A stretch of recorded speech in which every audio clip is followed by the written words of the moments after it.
two, one, go!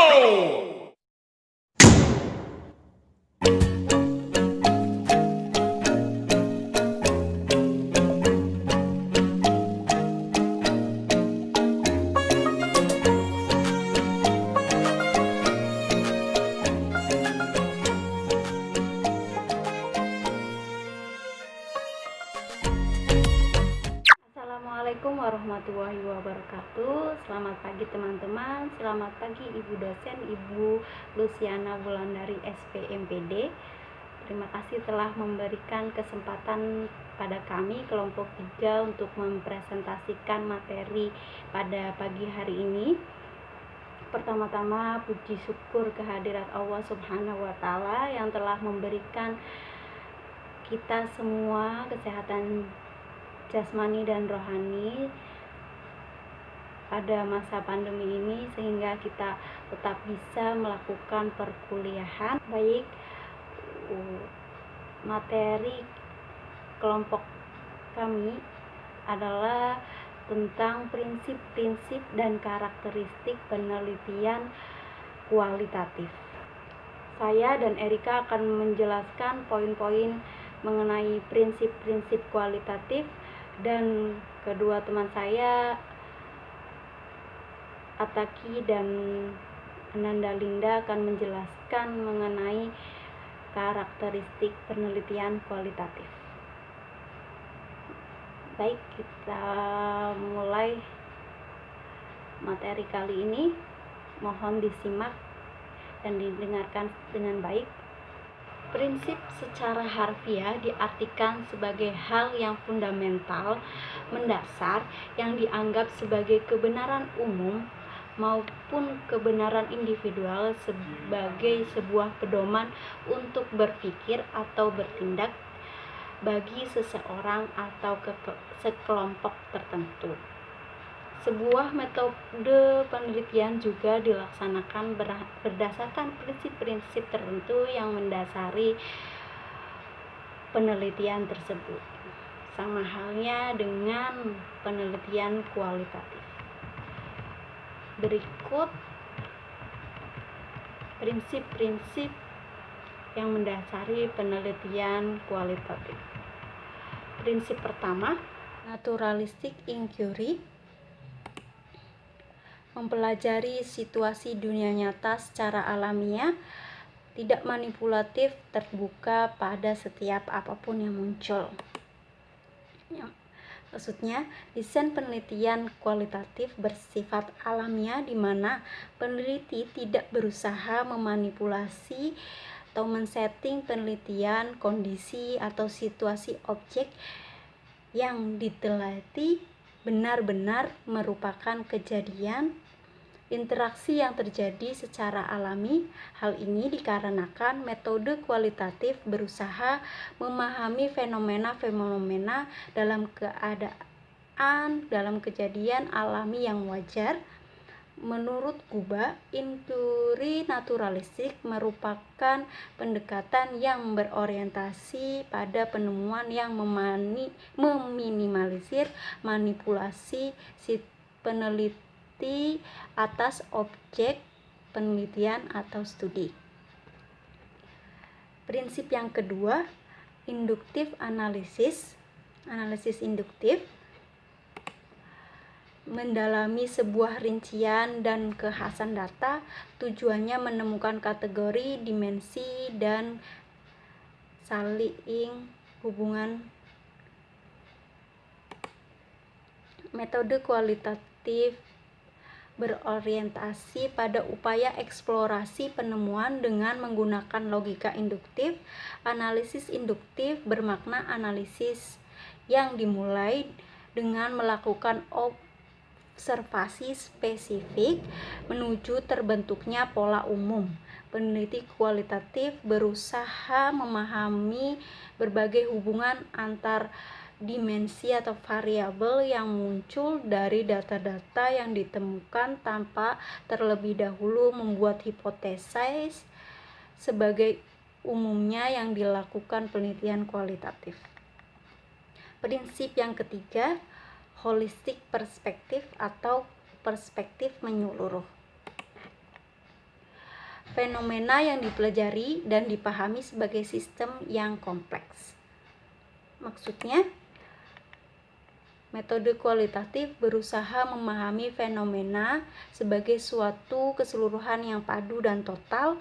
Peneliti kualitatif memandang bahwa keseluruhan itu merupakan suatu sistem yang kompleks, tidak sekedar penjumlahan bagian-bagiannya. Pendeskripsian serta pemahaman atas lingkungan sosial atau lingkungan dalam konteks lainnya seseorang informan merupakan hal yang sangat penting bagi pemahaman yang menyeluruh atas apa yang diteliti. Prinsip yang keempat, kualitatif data kualitatif.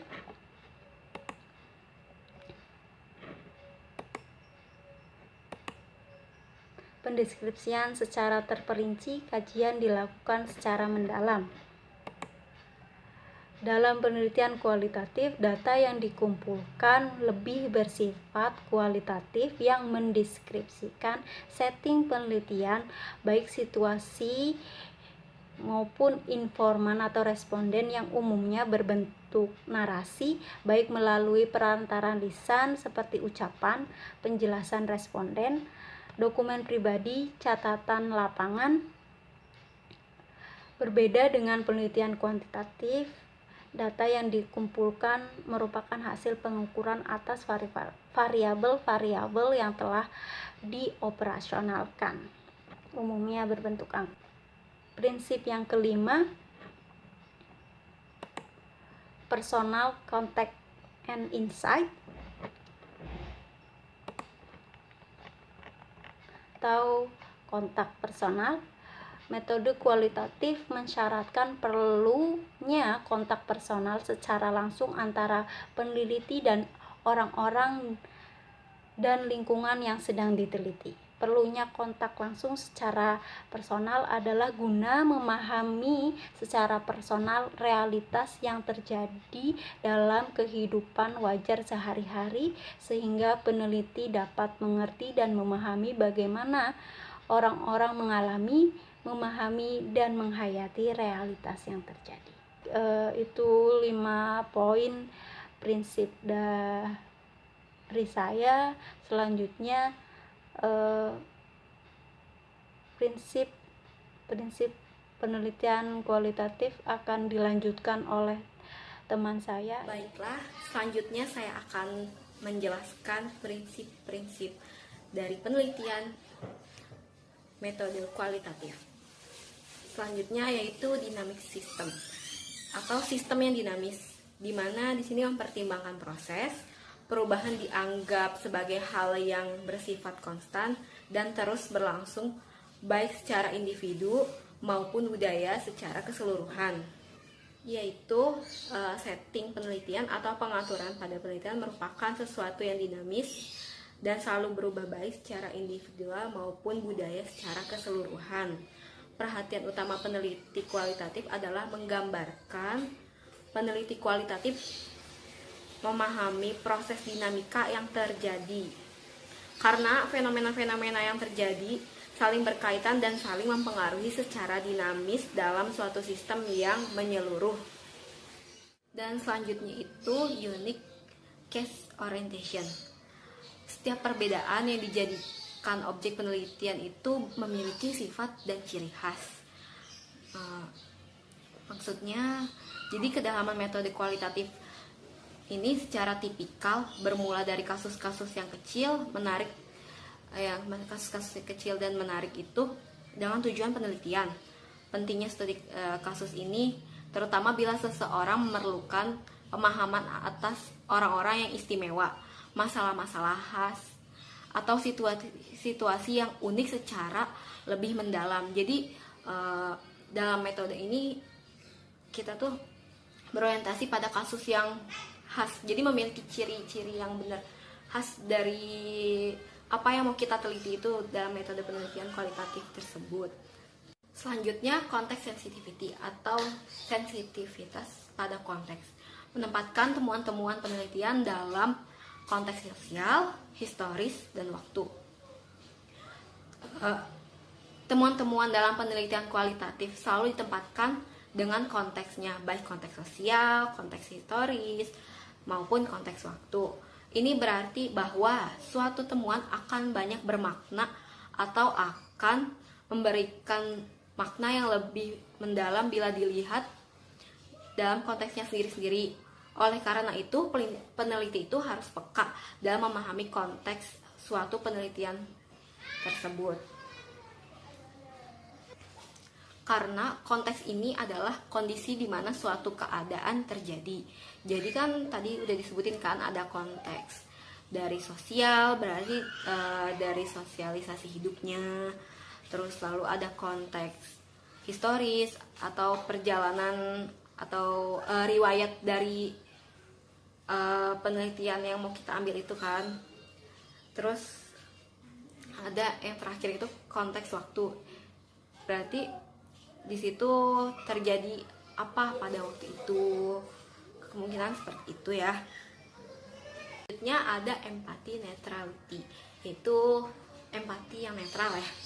Penelitian dilakukan secara natural agar objektif tapi juga bersifat empati. Objektivitas yang sempurna adalah tidak mungkin subjektivitas murni yang akan merusak kepercayaan. Untuk itu, dalam penelitian kualitatif, seorang peneliti diharapkan bersifat netral, tapi empati. Kenetralan merupakan upaya untuk menjaga objektivitas, sedangkan sikap empati itu memang perlu ada, karena penelitian kualitatif ini kita penelitian secara langsung dengan sumber-sumber datanya itu informan gitu. Jadi walaupun kita bersikap netral, kita harus netral. Empati itu harus ada untuk menjaga kepercayaan antara si sumber yang kita teliti, dan berjalannya penelitian pun menjadi baik dan lancar. Jadi design flexibility ini adalah penelitian kualitatif yang bersifatnya tidak kaku, jadi sifatnya juga emang fleksibel kan, sesuai dengan judulnya. Di sini juga perubahan pasti terjadi, dan penelitian pun akan mengikuti sejalan dengan perubahan atau perkembangan yang terjadi pada penelitian tersebut.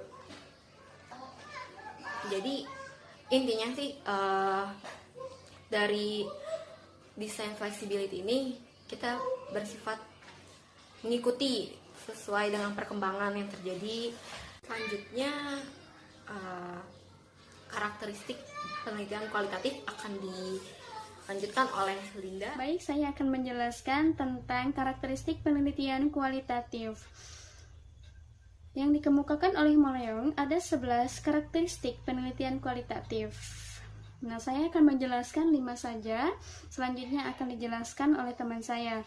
Yang pertama adalah latar ilmiah. Latar ilmiah adalah penelitian yang dilakukan pada situasi alamiah dan dalam suatu yang utuh.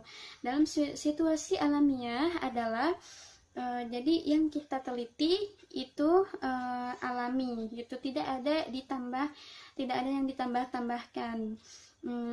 Jadi agar data yang kita peroleh itu sahih. Baik. Nah, yang kedua adalah manusia sebagai alat. Nah, manusia atau peneliti merupakan alat pengumpulan data yang utama. Nah, yang ketiga adalah metode kualitatif. Nah, dari metode kualitatif ini adalah dari pengertiannya saja yang digunakan untuk meneliti pada kondisi objek alamiah, di mana peneliti merupakan instrumen atau kunci gitu. Nah, yang keempat adalah Analisa data secara induktif. Analisa data secara induktif itu jadi mengacu pada temuan lapangan gitu. Apa yang kita observasi, jadi harus mengacu dengan apa yang kita observasi gitu. Nah, baik yang kelima adalah teori dari dasar atau grounded theory. Nah, menuju pada arah penyusunan teori berdasarkan data. Nah, jadi menurut yang saya cari di sini, jadi merupakan metode penelitian yang berdasarkan fakta dan memanfaatkan analisis perbandingan. Nah, ini tujuannya untuk membentuk generalisasi, menetapkan konsep, membuktikan serta mengembangkan teori. Gitu. Melanjutkan karakteristik penelitian kualitatif. Nomor 6 yaitu deskriptif. Yaitu data yang dikumpulkan berupa kata-kata, gambar, dan bukan angka-angka. Jadi bedanya antara kualitatif dan kuantitatif itu, kalau kuantitatif itu lebih condong ke angka-angka, ada rumusnya dan ada perhitungannya. Nah, jadi ketika kita ngumpulin hasil dari penelitian itu, nanti dia tuh fokus ke dalam perhitungannya. Tapi kalau kualitatif itu deskriptifnya itu dari kata-kata. Nah, kenapa? Cara dia ngumpulin penelitiannya untuk mengambil data-data itu, misal dari observasi, terus wawancara. Semisal ada responden sama narasumbernya, ditanya, misalkan ada masalah siswa apa gitu, ditanya langsung tuh dari guru, terus dari orang-orang yang terkait di sekolah gitu kan. Nah, itu yang disebut dengan kata-kata. Nah, lalu kalau gambar itu bisa berupa dari foto. Nah, contoh ada masalah di sekolah apa, seperti apa, itu kita bisa ngambil dari sumber foto itu tersebut. Nah, selanjutnya yaitu nomor 7, yaitu lebih mementingkan proses daripada hasil. Ya, tadi sudah dijelaskan ya kuantitatif itu, bahwasanya kuantitatif itu di akhir harus ada rumusnya, ya kan? Karena dia kan angka itu kan suatu hal yang udah pasti, maksudnya itu dia kan ada rumusnya dan pasti ada hasilnya, dan itu kan tinggal dihitung saja. Namun kalau bedanya sama kuantitatif sama kualitatif itu, kalau kualitatif itu lebih condong kepada prosesnya. Jadi dilihat dari kegiatan anak-anak, terus guru-guru, terus dari lingkungannya, terus masalahnya, pokoknya semua itu dilihat. Jadi dia tuh lebih kepada proses penelitiannya, ya kan? Karena memang semua jawaban yang diteliti itu dari prosesnya, makanya kualitatif itu lebih panjang runtutannya. Selanjutnya nomor 9 yaitu adanya batas yang ditentukan oleh fokus.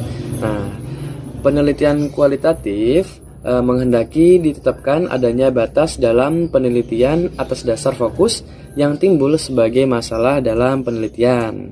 Selanjutnya nomor 9 yaitu adanya kriteria khusus untuk keabsahan data. Ya, penelitian kualitatif mendefinisikan validitas, reliabilitas, dan objektivitas dalam versi lain sebagai teknik pemeriksaan keabsahan data. Jadi di sini kriteria yang digunakan yaitu pertama ada kredibilitas dalam artian derajat kepercayaan, lalu transferabilitas dalam artian keteralihan, lalu ada dependabilitas dalam artian ketergantungan, dan yang terakhir yaitu konfirmabilitas dalam artian kepastian. Selanjutnya nomor 10 yaitu desain yang bersifat sementara. Nah, ya, desain penelitian terus berkembang sesuai kenyataan lapangan. Jadi kita tuh tidak bisa menyamakan apa yang ada di tahun 2020 sama 2015 misalkan, terus sebaliknya juga kita tidak bisa menyamakan 2015 sama 2020 karena pasti dari pemerintah yaitu telah mencanangkannya di sekolah gimana pasti beda. Misalkan ada masalah anak baru pasti beda. Nah, seperti sekarang nih ada COVID-19 atau corona, masalahnya di mana? Di belajar daring, ya kan? Nah, pasti ada perbedaannya. Jadi sesuai yang ada di lapangan tersebut. Pasti masalah manusia itu walaupun konsepnya sama, tapi ibaratnya setiap tahun berbeda. Nah, itu pasti akan mempengaruhi dari desain penelitian itu. Misalkan tahun ini banyak yang mengambil materi penelitian. Nah, tapi masalahnya masih sama. Nah, itu udah beda lagi. Tahun ini, tahun berikutnya juga beda lagi. Jadi mengikuti zaman atau adaptasi dari keadaan dan sekitar kita juga. Yang terakhir yaitu hasil penelitian dirundingkan dan disepakati bersama. Ya, jadi karena di sini hasilnya itu kan dirundingkan tadi dari kita si peneliti dan si narasumber. Nah, kenapa? Karena perspektifnya kita sama si narasumber itu harus sama. Jadi walaupun kita di proses wawancara itu wawancara kan udah nanya gimana, tapi di wawancara itu kan ada pertanyaan-pertanyaan terbuka dari pertanyaan ini, nanti pertanyaan kemana, terus jawabannya kemana. Nah, udah disiapin tuh 10 pertanyaan. Tiba-tiba dari 10 pertanyaan itu ada yang ngacak atau ada yang kurang bagaimana. Nah, itu harus disesuaikan sesuai konsep yang kita teliti. Nah, jawaban harus sama sesuai di lapangan juga. Nah, semua itu pokoknya harus sama. Jadi gak bisa seperspektif kita juga. Nah, walaupun kita neliti, kita harus sama penjelasannya sama si narasumber tersebut. Jadi penelitiannya akurat sesuai dengan penelitian dan dari si narasumber tersebut. Terima kasih. Baik, sekian dari kelompok 3 presentasi tentang prinsip-prinsip dan karakteristik penelitian kualitatif. Terima kasih teman-teman yang udah nonton ya. Semoga ilmunya bermanfaat untuk kalian semua.